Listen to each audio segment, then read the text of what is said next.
hang on to those recyclable materials. Let's start with a plastic bottle. Slowly cut off the bottom part, the part with those fun ridges on it. Then using a scissors, I am going to follow the natural ridges of the bottom of the bottle and just round the edges. I'm essentially making this look like a flower by cutting petals. And with one of them, I'm going to grab a small tea light and just hold that plastic near the flame. What it's going to do is slightly melt the petals, making them look like natural petals. It's going to shrink this particular bottom a little bit so that it fits inside the other one when we're done.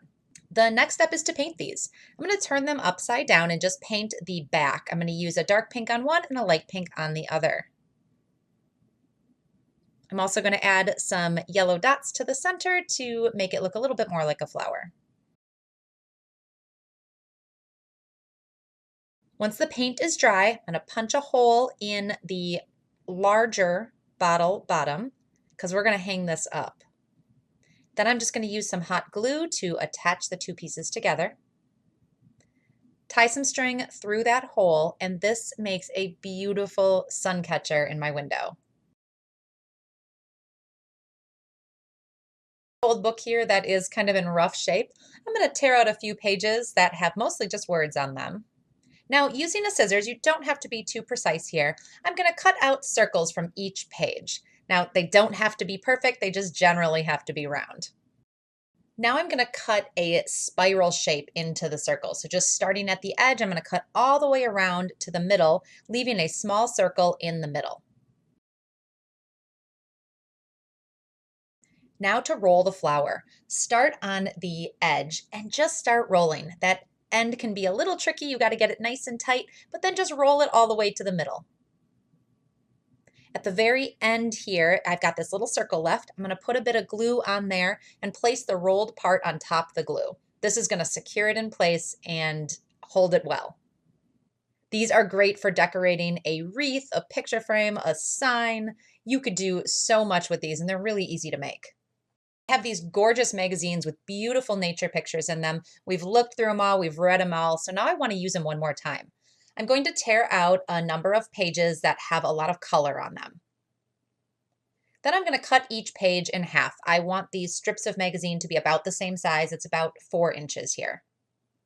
I'm going to fold each strip in half the long way, and then using a scissor, I am cutting fringe in here. So I'm not cutting all the way through. I'm starting at the folded edge and cutting almost to the open edge. To assemble these flowers, I'm going to start with a little bit of glue on the very end, and then I'm just going to roll. The glue just helps hold it in together at the beginning. Roll all the way to the end and then glue the end piece in place. Now you could have a flower just like this, or you could add a couple more rolls to the outside to make a really large bloom. I am using these on the bottom of a chalkboard just to dress it up a little bit. There are 3 different methods for making flowers out of recyclable items. I hope this inspired you to save some of those items and make some flowers for your home. To start, I've just made some soapy water, and we're going to be washing our dishes to get all of the tags off. We want to remove all of the oils and dirt and debris from the dishes. In the comment section, I'd love to know where you're watching from. So I'm in Colorado. Please drop in the comments where you're from. Okay, we've let the dishes sit for about 10 minutes, and we want to finish washing them now and just see how easy this is to scrape off the tags.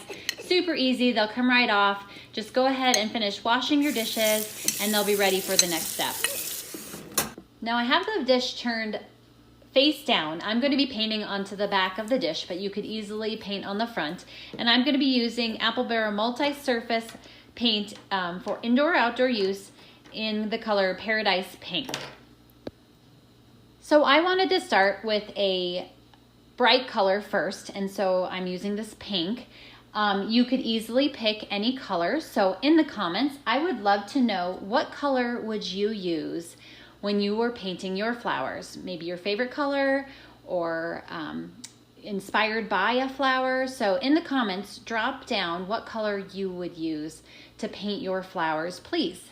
And then you're just going to continue painting the flower petals all the way around the dish until the entire dish is covered in the flower petals the way you want it to look.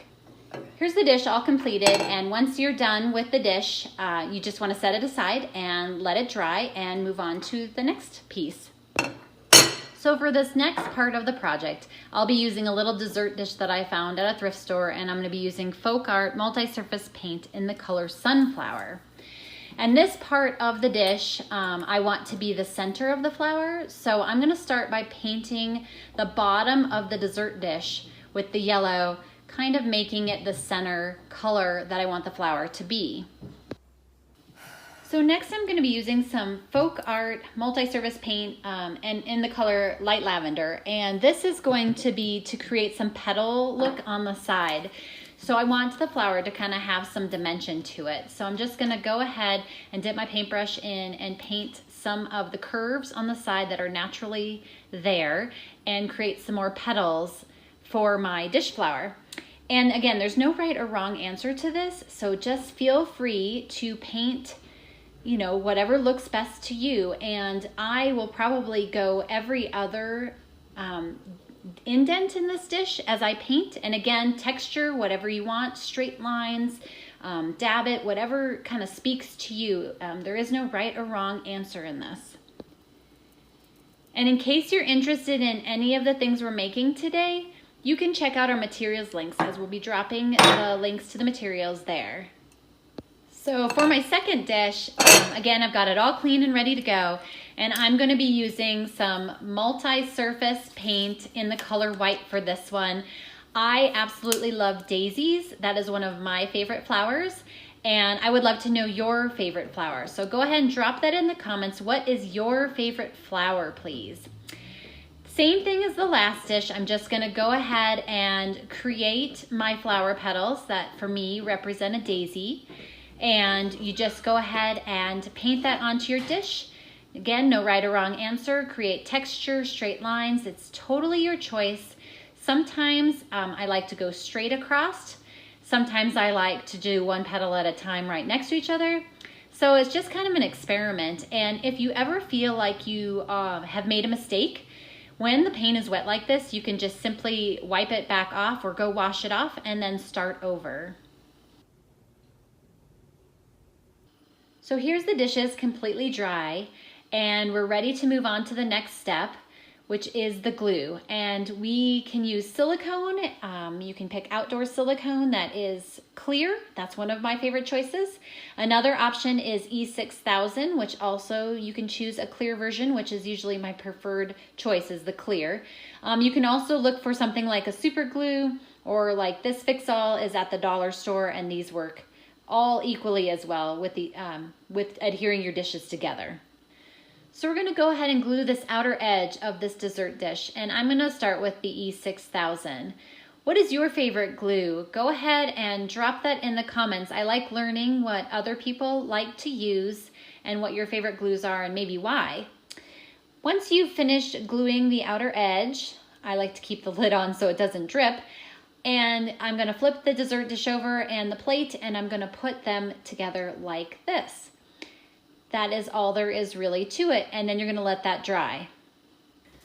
So we're going to do this same thing with the next dish, and one thing I wanted to mention is it's really fun to mess around with dishes, and you could go, you know, this way or this way with it. It really doesn't matter. It's kind of whichever way speaks to you. But I'm going to go ahead and glue this one the same. So I'm going to take my E6000 and I'm going to go around the outer edge, and then I'm going to flip it over and adhere it to the dish to complete this flower as well. And then I will let this one dry too.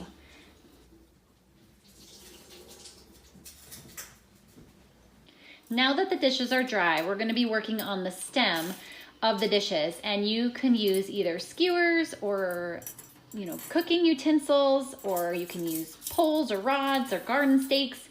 It's really your choice.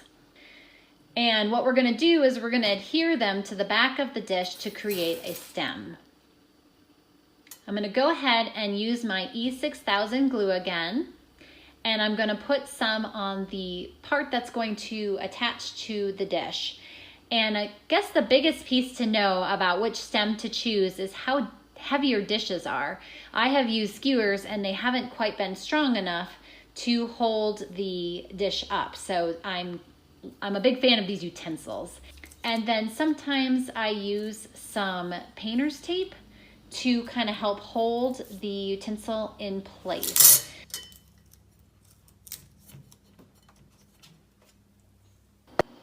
Okay, my flowers have sat overnight. The paint and the glue and everything is dry and they're ready to be displayed.